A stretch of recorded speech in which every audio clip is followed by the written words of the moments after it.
Salut, on se retrouve aujourd'hui pour voir les résultats du quatrième trimestre pour l'entreprise Microsoft. Microsoft, c'est une action que je détiens depuis quelques années maintenant.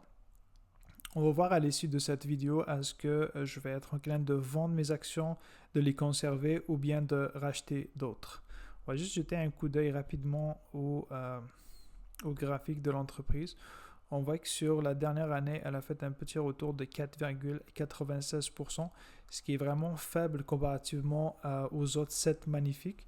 Si on retourne un peu plus en arrière sur les 5 dernières années, on voit qu'elle a eu un retour de plus 145%.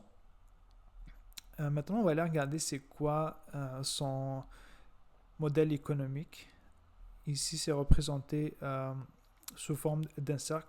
On voit que majoritairement, c'est issu du cloud avec son Azure, suivi du Office commercial, soit c'est le Word, le PowerPoint et Excel, etc.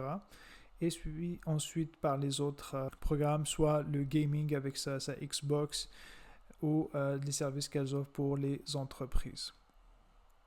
On va voir ça maintenant avec des chiffres. On voit qu'on retrouve bien le cloud avec 75 milliards de dollars suivi des autres produits qu'elle propose soit aux entreprises, également aux individus. On voit que c'est une entreprise qui fait quand même énormément d'argent annuellement, beaucoup de cash, mais on va voir pourquoi elle a sous-performé dans le fond le marché depuis la dernière année.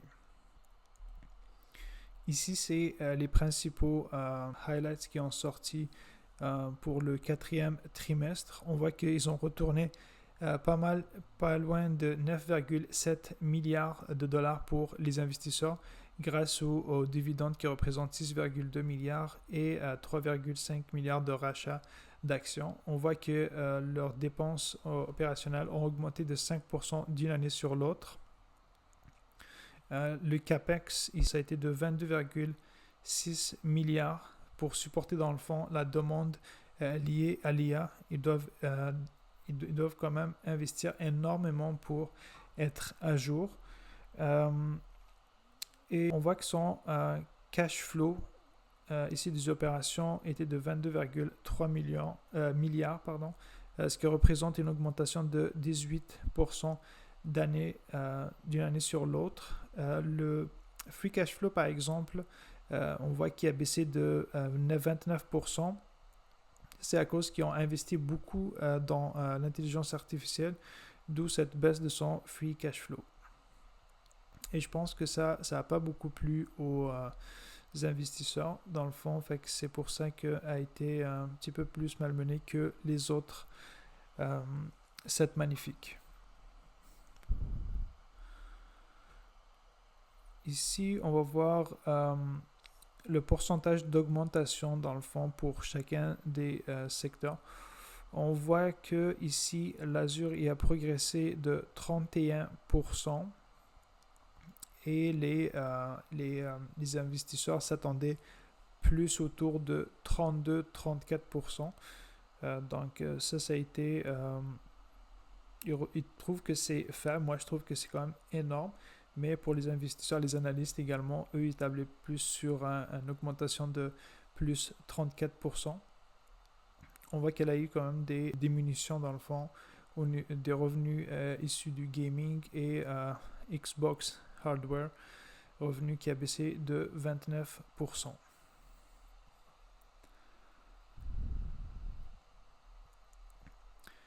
Ici, on va voir, ça c'est le cash flow qu'on regardait, puis le free cash flow.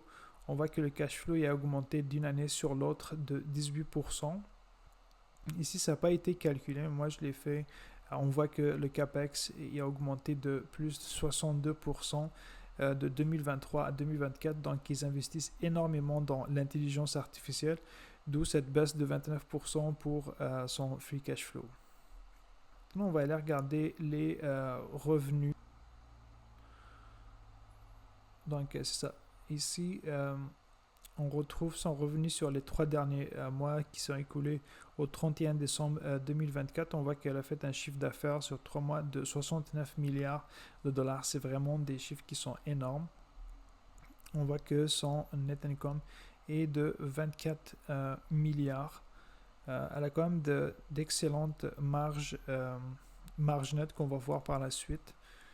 On voit qu'il y a quand même une progression à ce niveau-là, d'une année sur l'autre. Maintenant, on va regarder le balance sheet dans le fond. On va voir son bilan comptable. Ici, c'est le cash. On voit qu'il a baissé quand même d'une année sur l'autre. Même chose pour les investissements, puis le cash total également. Regardez au niveau des dettes. On voit que elle a 39 milliards de dettes à long terme et pas de dettes sur le court terme. On voit que ça peut être très bien couvert par tout le cash qu'elle dispose, car elle a ici 71,5 milliards de dollars. Ensuite, ça c'est le cash flow statement. Dans le fond, ici, on voit que le net cash issu des opérations représente 22,3 milliards de dollars. Ici, on retrouve les rachats d'actions qu'ils ont fait à hauteur de presque 5 milliards de dollars. Ensuite, ça c'est le dividende qu'ils ont payé environ 6 milliards de dollars. Et ça, c'est le CAPEX, dans le fond, ce qu'ils ont dépensé pour soit racheter du matériel, mettons de l'espace, ou également l'investissement dans l'intelligence artificielle qui représente quand même 15 milliards de dollars, 15,8 milliards de dollars. On avait calculé que ça faisait une augmentation de 62% des dépenses liées à ça. Ensuite, on va aller regarder un peu plus la progression des revenus et les autres ratios. Ici, c'est le revenu et le bénéfice net par action dilué. On voit que quand même une très belle progression depuis 2020. Ici, si on composé, on voit que c'est une progression de plus 14,3% annuellement. Et même chose pour les bénéfices nets par action. On voit qu'il y a quand même une progression de 16,5% annuellement. Et si on regarde, mettons, d'un trimestre à l'autre, on va trouver qu'il y a eu une baisse au niveau des bénéfices nets par action. Ici, on voit qu'au dernier trimestre, c'était 3,3 $ par action. Et ce dernier trimestre, soit le quatrième trimestre, ça représente seulement 3,23.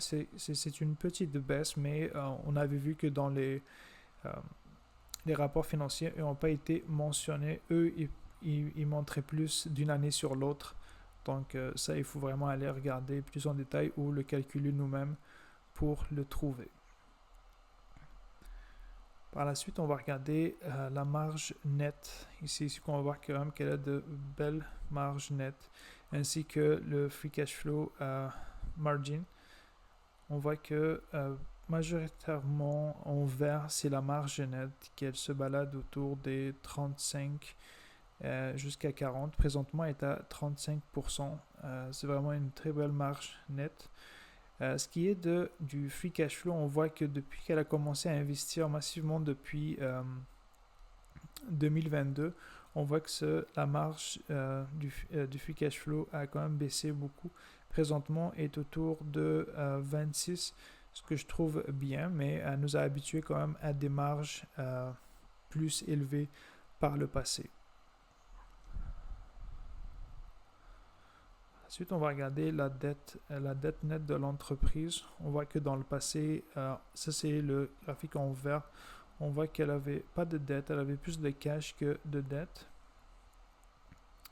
Mais ce dernier trimestre, on voit qu'elle a 9 milliards de dettes. Ici, c'est la dette nette dans le fond. C'est mettons la différence entre l'argent qu'elle dispose puis la dette qu'elle a au total. Et on voit qu'il reste quand même à 9 milliards de dettes. Mais c'est pas quelque chose qui est inquiétant. Si on regarde son free cash flow, il est à 70 milliards de dollars, donc elle est capable de le payer très très facilement. Maintenant, on va regarder juste la croissance du free cash flow. On voit que il est juste autour de 10%. ça a été vraiment impacté par la dernière année les dernières années où elle investissait beaucoup sur l'intelligence artificielle. Mais auparavant, si on retourne en arrière, on va voir qu'elle avait quand même de plus gros. Euh, si on retourne un peu plus avant qu'elle commence à investir beaucoup massivement sur l'intelligence artificielle, on voyait que c'était quand même à l'ordre de 21%.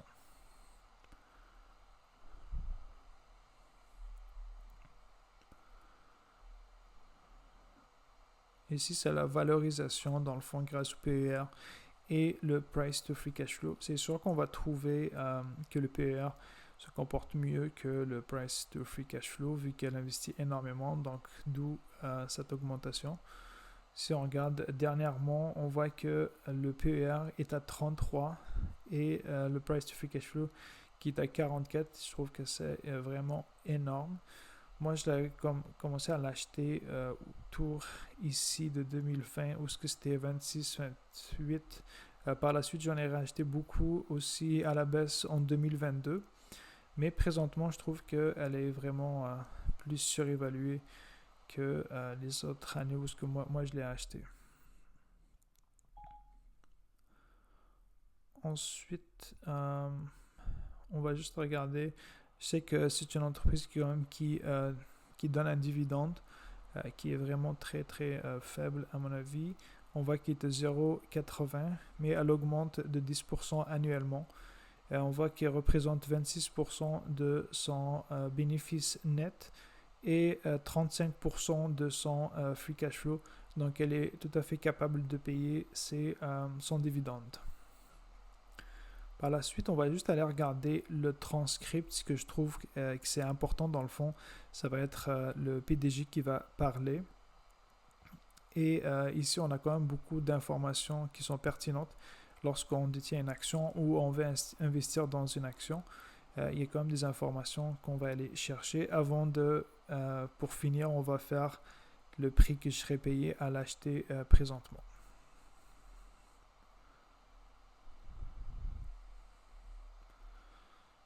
Ici, c'est le PDG de Microsoft. Dans le fond, ils disent que le business qui est lié à l'IA représente 13 milliards de dollars. Il y a une augmentation de plus que 175 d'une année sur l'autre. Par la suite, ici, ils nous mentionnent qu'ils ont intégré le DeepSeek R1 dans leur système, ce que je trouve que c'est une très bonne idée. Dans le fond, avant, elle faisait juste affaire avec ChatGPT, soit OpenAI. Maintenant, elle a intégré le DeepSeek, donc je trouve que c'est très très important. Peut-être que, mettons, si DeepSeek s'avère qu'elle utilise beaucoup moins d'énergie ou beaucoup moins d'argent pour réaliser les mêmes tâches que ChatGPT, ça serait bénéfique pour Microsoft. Donc, elle va avoir peut-être un CAPEX qui va être beaucoup moins important, donc qui va faire augmenter son free cash flow. Ici, il nous mentionne que les marges vont être un petit peu moins importantes au niveau de la marge brute pour le prochain trimestre. Dans le fond, ici, c'est 69%. On a été habitué quand même à plus élevé autour des 72-71. Je trouve pas que c'est quand même une grosse baisse, mais c'est sûr que les analystes vont pas trop aimer ça. Les investisseurs également. D'où la baisse de à peu près 5% après qu'elle a sorti ses résultats. Ensuite, ici, dans le fond, c'est les perspectives pour d'avenir qui nomme. Ici, on voit qu'il dit qu'il va avoir une croissance d'environ de 11 à 12%, ce qui représente 29,4 à 29,7 milliards pour ce segment-là. Pour le M365 Commercial Cloud, lui, par exemple, il va d'avoir une croissance de 14 à 15% pour le deuxième trimestre. L'intelligence liée au cloud, ça va être une croissance entre 19 et 20% ce qui représente 25,9 à 26,2 milliards. Dans le fond, ça, c'est toutes des données qu'on va utiliser pour faire le calcul du prix qu'on va être prêt à payer l'entreprise. Donc, c'est pour cela que je vais quand même toujours les voir parce que je fais quand même une mise à jour de mes chiffres à chaque trimestre où ils publient leurs résultats. Ici, ils disent que pour le Q3, dans le fond, ça va être le Q1 2025. Ça va être la croissance entre 31 et 32% pour Azure. Et j'avais lu que les analystes, eux, ils pensaient établiraient plus sur une croissance de 34%. Donc, eux, c'est sûr qu'ils n'aiment pas ça quand ils voient que leur croissance va être moins que ce qu'ils pensaient. Donc, c'est sûr que le cours en bourse va quand même un petit peu baisser sur le court terme. Par la suite, ici, il nous dit que le CAPEX, dans le fond, ça va être similaire à ce trimestre pour le trimestre 1 et le trimestre 2 2025. Également, pour 2026, ils pensent que ça va continuer à investir massivement sur l'intelligence artificielle. Et ils disent qu'ils vont suivre quand même la demande de leurs clients. Ensuite, on va aller faire le calcul de prix juste, dans le fond, à payer maintenant pour cette entreprise. On va commencer par le DCF. Ici, c'est avec ce site financier qui est Unlock Stock. Unlock, je vais vous partager dans les commentaires. C'est pour si vous voulez aller l'utiliser. Sauf que ici, c'est pas payant, donc on a juste accès à ces entreprises qu'on voit ici, soit Meta, Alphabet, Apple, puis Tesla. Donc, ici, je l'ai fait avec le free cash flow. Pour les 5 prochaines années, j'ai mis une croissance de 12%. On avait vu qu'elle avait quand même beaucoup plus par le passé. Puis elle a diminué durant cette dernière année, les 2 dernières années. Mais je pense qu'elle va quand même pouvoir avoir une croissance de 12%. Ensuite, ça, c'est le nombre d'actions qu'il rachète. Ensuite, ça, c'est la croissance de son dividende qu'on avait vu. Il a un price to free cash flow maintenant de 34 sur les 5 dernières années. Et ça, c'est une marge de sécurité qu'on va faire. Et ça nous donne un prix idéal à l'acheter autour des 373 dollars. Si on veut avoir de la croissance pour le futur. Mais moi j'ai utilisé avec mes propres calculs ici. J'ai mis la croissance pour les bénéfices nets par action de 13. Si on retourne en arrière, où ce que ici on voit qu'elle a quand même une croissance composée de 19,24 sur les 5 dernières années. Moi, j'ai été quand même beaucoup plus prudent. J'ai mis un 13 et un PER. J'ai mis un PER de 30. Puis, si on regarde, c'était à combien? Il était à 33. Fait que moi, je pense que il va être un peu plus bas à 30. On voit que la médiane est à 34 et à 32. Donc moi j'ai mis 30, ce qui nous donne un prix d'entrée de 383,09 dollars. Donc pour l'instant je vais garder, je ne vends pas, je n'ai pas vu quelque chose qui me dirait de vendre, qui m'inquiéterait ou quoi que ce soit. On a vu qu'elle investissait quand même beaucoup sur l'intelligence artificielle. Donc ça c'est un des points qu'il faut retenir. Et également, on a vu que sa croissance sur le dernier trimestre est un petit peu plus basse. Dans le fond, ça a diminué par rapport aux autres années. Donc, c'est quelque chose à surveiller. Donc, pour l'instant, je vais garder. Donc, je ne vais pas racheter et je ne vais pas vendre mes actions. Donc, c'est tout pour aujourd'hui. Si vous avez aimé, je vous invite à liker et vous abonner. Et puis, on se retrouve pour une prochaine vidéo.